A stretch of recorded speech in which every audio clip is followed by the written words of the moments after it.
രാവിലത്തെ ബ്രേക്ക്ഫാസ്റ്റ് അത് എത്രത്തോളം പ്രാധാന്യമുള്ളതാണ് എന്ന് എല്ലാവരെയും ബോധ്യപ്പെടുത്താൻ വേണ്ടിയിട്ടുള്ളൊരു ശ്രമവും ഈ പദ്ധതിയുടെ ഭാഗമായിട്ടുണ്ട്.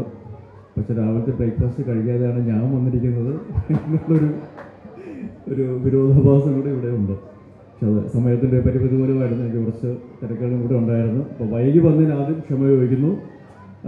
ഭക്ഷണം കഴിക്കാതെ വന്നതിന്, അത് രാവിലത്തെ ഭക്ഷണം സ്കിപ്പ് ചെയ്ത് വന്നത് നല്ലൊരു ഉദാഹരണമല്ല എന്നുള്ളത് തെളിയിക്കാൻ കൂടി ഒരു അവസരം തന്നതിന് നന്ദിയും കൂടി പറയുന്നു. നമുക്കറിയാം, ഇപ്പോൾ ജയിലുകളിലാണ് കുറച്ചുകൂടെ നല്ല ഭക്ഷണം കിട്ടുന്നതെന്ന് തോന്നുന്നു അല്ലേ? അപ്പം അതിനൊരു മാറ്റം വരണം. കുറ്റവാളികളെ വളർത്താനല്ല, കുറ്റമറ്റവർക്ക് ഏറ്റവും നല്ല സാഹചര്യങ്ങൾ ഒരുക്കാനായിട്ടാണ് ഏത് സർക്കാരും ശ്രമിക്കേണ്ടത്. അപ്പോൾ അതിന് ഈയൊരു ഭക്ഷ്യപദ്ധതി ഒരു വലിയൊരു ഉദാഹരണമാവട്ടെ, ഒരു തുടക്കമാവട്ടെ, നല്ലൊരു തുടക്കമാവട്ടെ എന്ന് ആത്മാർത്ഥമായിട്ട് ആഗ്രഹിക്കുന്നു, പ്രാർത്ഥിക്കുന്നു.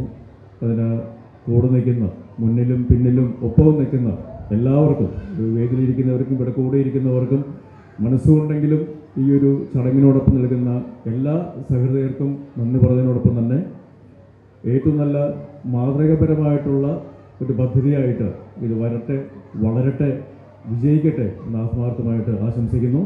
കൂടുതലൊന്നും പറയുന്നില്ല. എന്നെക്കാളുപരി നിങ്ങളെല്ലാവരും, പ്രത്യേകിച്ച് ഇവിടുത്തെ കുട്ടികൾ വിശന്നിരിക്കുകയാണെന്ന് തോന്നുന്നു. അപ്പോൾ ഏറ്റവും നല്ല ഭക്ഷണം നിങ്ങൾ കൊടുക്കും എന്നുള്ള വിശ്വാസത്തിൽ, രുചി എന്ന് പറയുന്നത് വിശപ്പേറും തോറും രുചി കൂടുമെന്നാണ് തോന്നുന്നത്. അപ്പോൾ ചെറിയൊരു ഒരു ഒരു ഒരു വൈകിയ വേളയാണെങ്കിൽ പോലും ആ ഭക്ഷണത്തിന് രുചി കൂടട്ടെ. അത് ഏറ്റവും നല്ല രീതിയിൽ. നിങ്ങളൊക്കെയാണോ ഭക്ഷണം ഉണ്ടാക്കുന്നവർ?